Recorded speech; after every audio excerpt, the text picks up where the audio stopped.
Aiden stood with his back to the sun and felt his breath hitch in his lungs when the pretty redhead came bouncing down the pathway. Who the hell was she? He thought to himself quickly.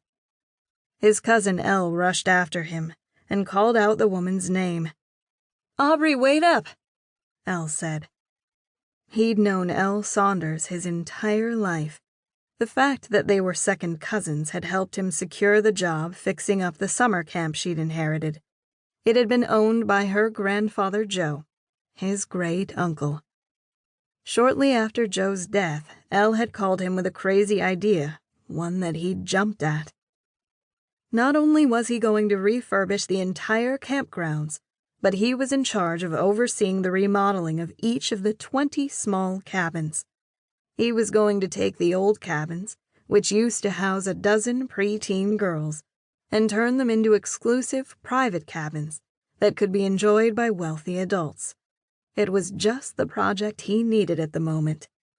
Having Danelle break things off with him a few months ago had left him raw. He'd known better than to invest his heart into a woman who was damaged and unwilling to commit. Still, he'd hoped, and had a broken heart to show for it.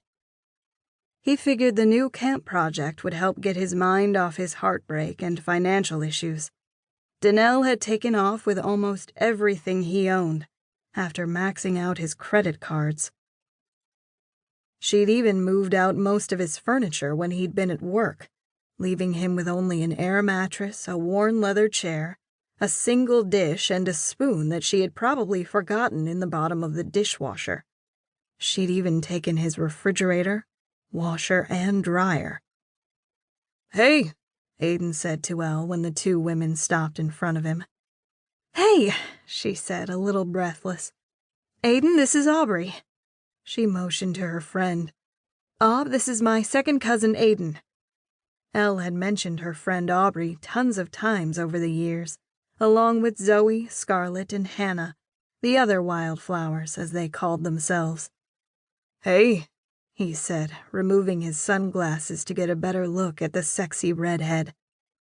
Aiden had a type, or so he'd thought.